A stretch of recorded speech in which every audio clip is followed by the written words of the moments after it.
Welcome, beloved one. You are not here by accident. This very moment is written into your journey, and the one who sees the end from the beginning has brought you here. Take a breath, rest your heart, and allow these words to flow over you like living water. Before we begin, I gently ask you to join me in this work of spreading peace. If these words bring healing to your soul, please leave a comment and share what stirs in your heart. Subscribe so that we may walk this path together, and share this with someone you love, someone who longs for hope, someone who needs to remember that God has not forgotten them. Now, let us walk into the mystery. Listen closely.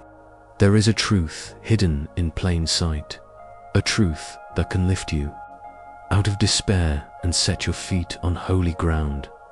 When God opens a door, no one can shut it, and when He shuts a door, no one can force it open. This is not just a verse to remember, it is a lifeline. It is a promise carved into eternity by the hand of the Anointed One Himself. He speaks in the book of Revelation. See, I have placed before you an open door that no one can shut. Do you feel the weight of that? An open door set by Christ Himself. A door no enemy, no circumstance, no voice of doubt, no hand of man can ever close. But here is where the mystery deepens. The door is open, yes, but not everyone walks through it. Some see it and hesitate. Some fear what lies on the other side. Some have been wounded so deeply that they can no longer believe an open door could truly be for them. And here, beloved, is where faith enters. Faith is not simply believing in the existence of God. Faith is the act of stepping through the doorway He has unlocked for you. Faith is choosing to trust the Anointed One more than your fears, more than your past, more than the voices that whisper you are not enough. In the next moments together, I will share with you the story of these doors that remain open because of Christ's love, and doors that close for your protection. And I will show you how to cultivate the kind of faith that moves you gently but surely into the places God has prepared for you. But first, let me tell you a secret. The most dangerous lie the enemy speaks is this: the door is closed to you. Stay with me, and we will unmask that lie together. Pause for a moment. Let your heart quiet. Imagine yourself standing before a great and ancient door.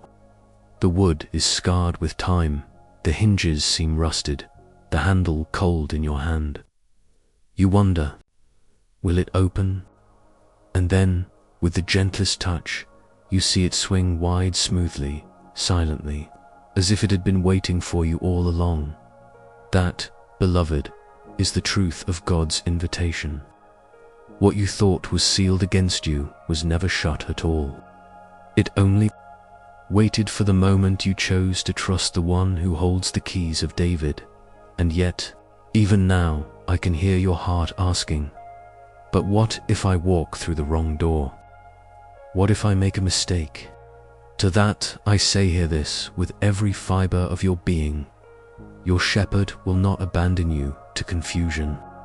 He is the God who shuts the doors that are not meant for you, even if for a time you do not understand why. How many times have you wept before a closed opportunity? How many prayers seemed unanswered because the path you desired did not open? But what if I told you that closed door was mercy? What if I told you the Anointed One Himself shut it so that you would not step into harm, so that you would not settle for less than the fullness of His promise? Let me remind you of Joseph, betrayed by his brothers, sold as a slave, unjustly imprisoned. The door seemed shut. Yet, in the hidden place of the prison cell, God was opening a greater door, a door no man could have foreseen. In time, Joseph was lifted to stand before Pharaoh himself, placed in charge of Egypt, holding the keys to life in a time of famine. Do you see? What seemed like years of locked doors were actually years of preparation, shaping his spirit, sharpening his faith, making him ready to walk boldly through the door of destiny. The same is true for you. Every delay, every silence, every painful no is not the end. It is the shaping of your soul, a gentle hand guiding you toward a doorway you cannot yet see. But when it appears, when the Anointed One himself swings it wide, faith is what carries you across the threshold. Not striving, not fear, not the approval of others. Faith that whispers, "He is with me." Faith that knows, if he has opened this, no one can shut it. So let me ask you, what door stands before you now? Is it a calling that frightens you? Is it forgiveness that feels impossible? Is it the courage to begin again, though you have failed before? Whatever it is, do not be afraid. The one who opens doors is not sending you into the unknown alone. He walks with you, and his presence will be your light. Now, let us step deeper. Because not all doors are obvious. Some are hidden in places of pain. Some are disguised as loss. Some only reveal themselves after tears have been shed. Consider Noah. For 120 years he built an ark while the world mocked him. The door of that ark was his salvation, yet for years it looked like nothing more than wasted effort. Then, when the rains fell, Scripture says, the Lord shut him in. The same God who opens doors also shut Noah into safety, and in that shutting, life was preserved. Or think of the Israelites on the night of Passover. Blood smeared across the wooden doorposts, a sign of trust in God's promise. The angel of death passed by, sparing every home marked with faith. The doorway became a shield, a place of covering, a passage into freedom. Do you see the pattern? Every sacred story carries this rhythm of doors openings into new life. Closings for divine protection, thresholds where faith is tested and love is revealed. And then, the greatest of all, Jesus himself says, "I am the door." Not simply a guide, not merely a shepherd, but the very doorway into life. To enter through him is to find pasture, to find peace, to find a home where your soul can finally rest. Perhaps now you feel this deep pull inside, a recognition that the door you have longed for is not far away. It is Christ himself, standing open before you, waiting with arms outstretched. And he whispers, "Come." But here lies the mystery of faith. He will not push you. He will not force you across the threshold. The door is open, but you must step forward. And that step, beloved, is where your healing begins. Let us sit with this truth. Every hesitation, every fear, every what if that lingers in your mind is known to him, and yet he waits. Patient, unwavering, knowing that one act of trust can change everything. What would it look like for you to walk through? What would it mean to believe not with trembling hands, but with steady heart that the door is truly yours? For some, it may mean releasing the bitterness of the past. For others, it may mean embracing a new calling, even when you feel unworthy. For others still, it may be the simple but profound act of saying, "Yes, Lord, I will trust you today." And when you do, when you place your hand on the threshold and step forward, you will find that what lies beyond is not terror, but peace. Not chaos, but order. Not emptiness, but abundance. Because the Anointed One does not open doors into darkness. He opens them into life. But perhaps you still feel torn. Perhaps the closed doors of your past haunt you more than the open ones before you. Then let me speak gently to your soul. The closed doors were never rejection. They were redirection. They were protection. They were mercy, even if mercy felt like loss. And though you may not yet see the full picture, know this: every shut door has guided you here, to this moment, to this threshold of faith. Nothing was wasted. Not one tear, not one disappointment, not one unanswered prayer. All of it has prepared you to see with clearer eyes, to trust with deeper heart, to walk with steadier steps. This is the mystery of the Anointed One's love. He opens and shuts, he gives and withholds, yet always for your good, always for your healing, always for your eternal joy. So now, beloved, take courage. The door is before you. Will you walk through? Because in part 2 of this journey, we will go even deeper. We will explore how to recognize the specific doors God has placed in your life. We will uncover the signs that a door is truly from Him and not from distraction or deception. And we will learn together how to carry the kind of faith that not only opens doors, but also keeps us walking in peace once we cross the threshold. But for now, let your soul rest. Let the truth settle into the quiet places of your heart. The door is open. The Anointed One has set it before you, and no man, no force, no enemy can ever shut it. Beloved, you have listened. You have stood before the doorway of faith. You have felt the gentle weight of this truth. The Anointed One sets before you an open door that no man can shut. Now, let us go deeper, for the question remains: how do you know which door is from God? How do you tell the difference between a door of blessing and a door of distraction? Between a threshold meant to lead you forward and one that leads you astray? This is the work of discernment, the holy practice of listening. And the first step is simple, yet profound: peace. When the Anointed One opens a door, it may challenge you, it may stretch you, it may ask you to step into places you never imagined you could go. But even in the trembling, there will be peace. A quiet assurance that says, yes, this is the way, walk in it. If the door fills you with striving, with fear that you must prove yourself, with endless confusion, pause.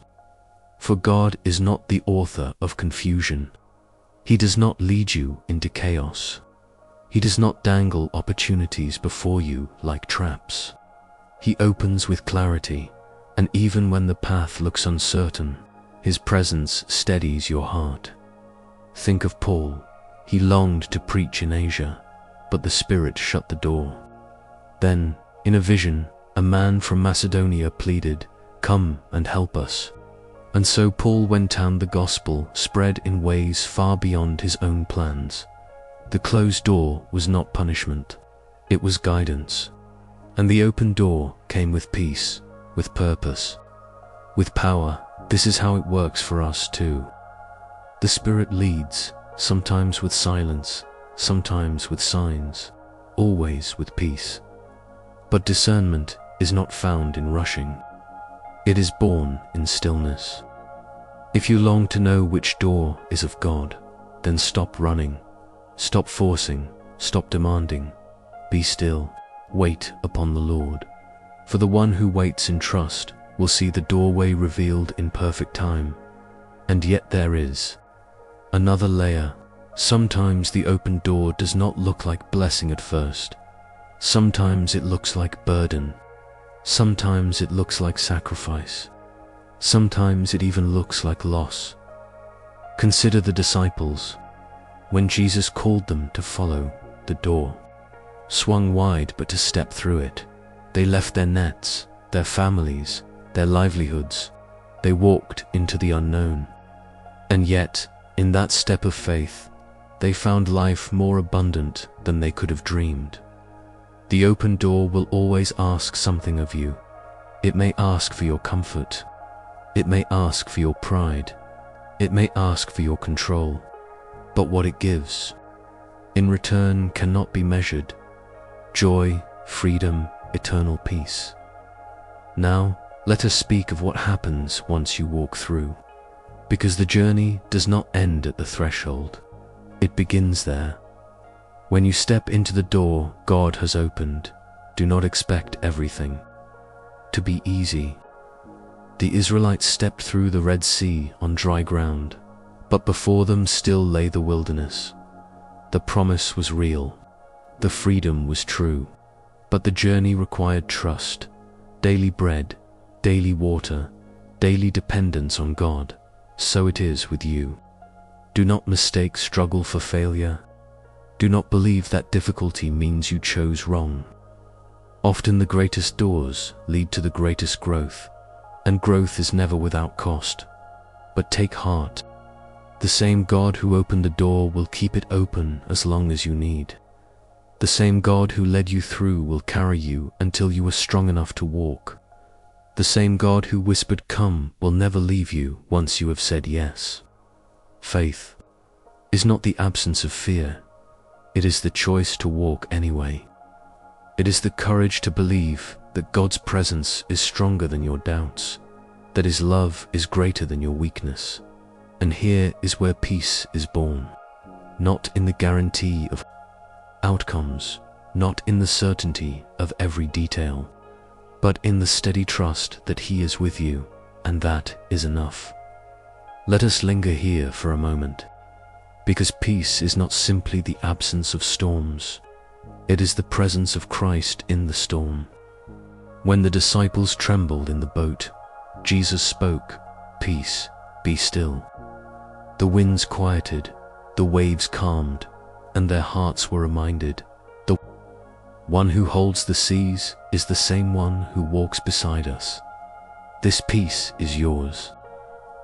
It is your inheritance as a child of God, and it flows most freely when you release control, when you lay down your striving, when you say with open hands, "Lord, not my will, but yours be done." And so, beloved, let us talk about surrender, for surrender is the key that opens every door of heaven. It is the posture of trust that says, even if the way is hard, even if I do not understand, I will walk where you lead, for I know you are good. Surrender is not weakness, it is not defeat, it is strength, it is victory. It is the act of aligning your heart with the Creator of the universe, stepping out of the shadows of fear and into the light of His perfect plan. Perhaps this is the door before you now, the door of surrender, the invitation to lay down what you have clung to release what has weighed you down, to step forward not in your own strength, but in His. And if you hesitate, hear this: you are not alone. Even Christ, in the Garden of Gethsemane, prayed, "Father, if it be possible, let this cup pass from me. Yet not my will, but yours be done." He knows what it is to face a door that feels heavy. He knows what it is to tremble before the path ahead, and He knows the peace that comes when surrender is complete. So let your heart rest. You do not need to figure everything out. You do not need to open doors with your own strength. The Anointed One holds the keys. He is the door. He is the way. And He is with you, now and always. Let me leave you with this picture. A child standing before a great cathedral door, carved with patterns of angels and vines, massive and impossible to move. The child looks small, uncertain, afraid. But then, the door swings wide not because of the child's strength, but because the Father inside has seen them, has loved them, has opened the way. That is you. That is every moment of your faith. The door is not moved by your power, but by His. Your part is only to trust, to walk, to believe that the one who opens will also guide, and the one who guides will also keep. So step forward. Do not linger in the hallway of hesitation. Do not stand forever staring at the threshold. Walk through, for beyond the door is life. Beyond the door is healing. Beyond the door is joy. And when you find it, when peace settles like morning light upon your soul, remember this: it was never your hand that opened the way. It was His, always His. Let us close our time together as we began with rest. Breathe deeply. Let go of every fear, every doubt, every weight. Let the words of Christ be the anchor of your heart. See, I have placed before you an open door that no one can shut. Carry this truth into your tomorrow. Carry it into your decisions. Carry it into the places where fear still whispers. The door is open. The Anointed One has spoken, and no man, no power, no shadow can close what He has set before you. So walk, beloved. Walk with faith. Walk with courage. Walk with peace. And may the blessing of the Anointed One guard you, guide you, and keep you in perfect peace, now and forever. Amen.